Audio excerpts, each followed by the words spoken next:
What is going on, guys? Welcome to the video. In today's video, we're going to talk about the Panthers. Did they find the new identity against the Atlanta Falcons?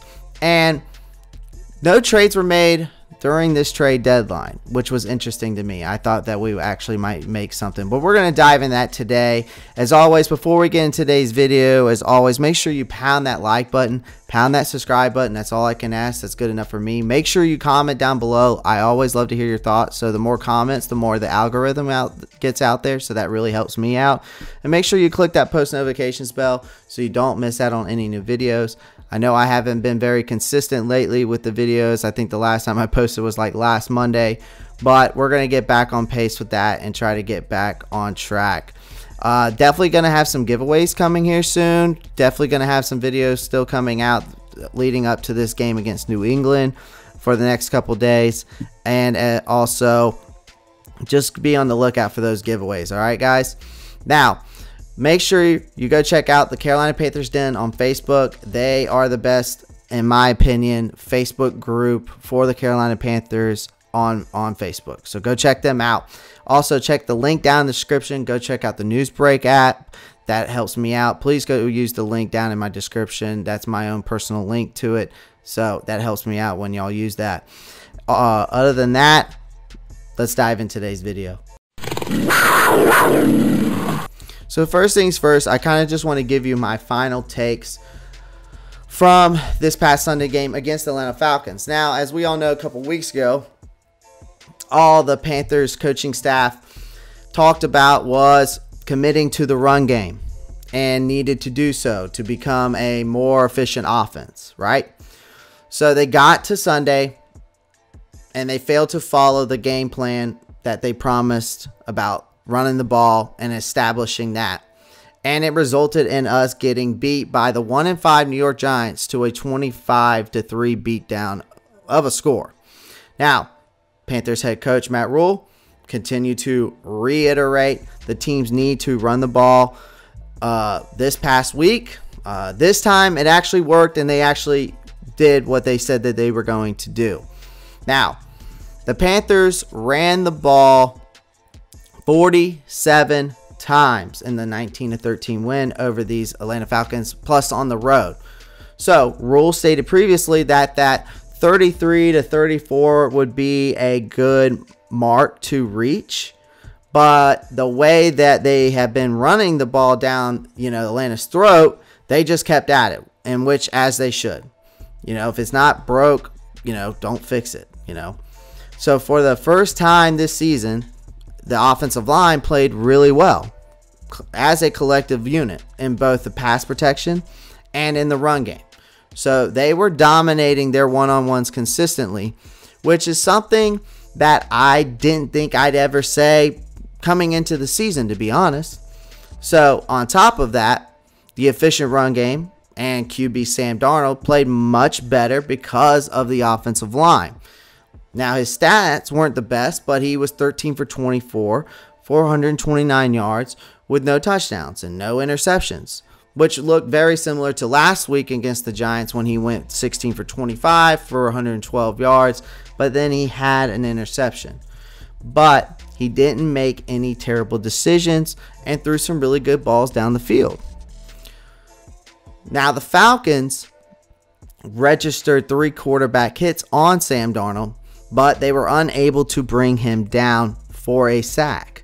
Now, Darnold protected that no sack stat a few times by himself because he scrambled out of the pocket at the right time, and he picked up some yardage with his feet.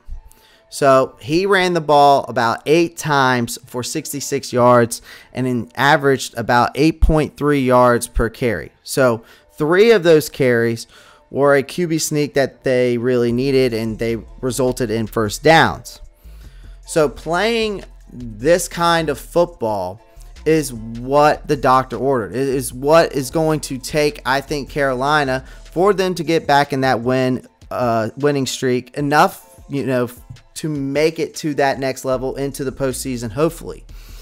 It's also going to help that the fact that Christian McCaffrey is coming off that hamstring injury and is going to return, it seems like.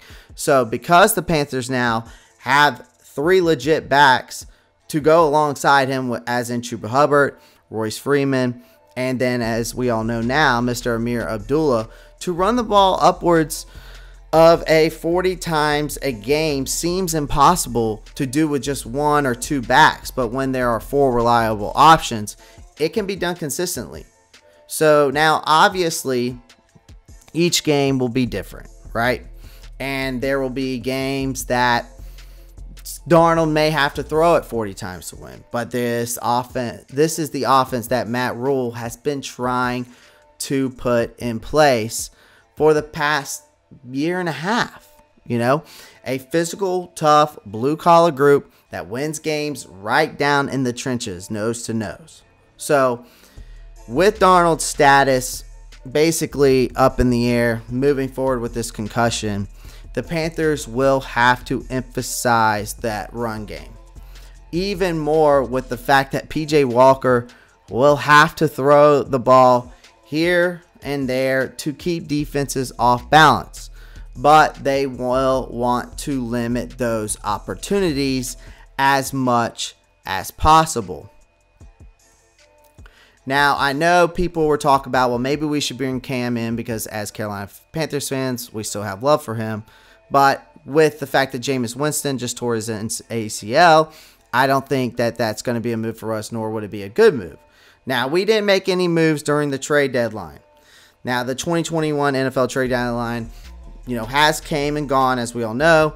And the Carolina Panthers GM, Scott Fitterer, did not get any deals done. This seemed to have a upset portion from the fan base from what I know of. But you have to remember, he's already made a few trades this season, guys. This season, including landing corners like C.J. Henderson.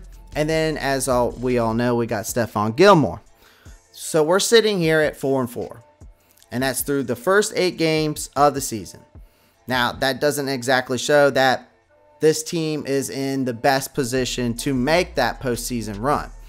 As I stated a couple weeks ago in regards to Deshaun Watson, the worst thing I think a GM can do is be overly aggressive when the team may not be constructed to win right now or right away. The Panthers are trending, I think, in the right direction, but this is still a young roster, as we all know, and it's the youngest roster in the NFL. So the brutal 4-game stretch at the end of the season where we're going to have to face Buffalo, New Orleans, Tampa Bay twice, I think could be enough to keep them at home during the playoffs. But patience, guys, especially in year 2 of basically a rebuild. All right, now some folks will refute that statement and say it can't be called a rebuild when you have star players like Brian Burns, DJ Moore, Christian McCaffrey, Jeremy Chin, and so on. I view it as the pieces are getting in place for the Panthers to have a brighter future, and that they just need to continue to gain the experience while learning how to win in the NFL. There's no sense in giving up any additional draft picks for a player at the deadline that may not play and basically is a rental for a team that may or may not clinch a playoff spot. If this team was a 6-2, that may be a different story. But the offensive line is one more area that we all know needs to be fixed. And the Panthers must improve. But as Fitterer alluded to a few weeks back, no one is interested in trading their linemen. Not even their backups. What's the reason? Well, everyone is looking for linemen. The price tag for a lineman, that would be an immediate upgrade at either guard spot or the left tackle, is going to be a hefty price no matter what way you look at it. So for now, the Panthers will continue and have to roll with what they have. Guys, I hope you enjoyed today's video, and as always, before I leave you, keep pounding.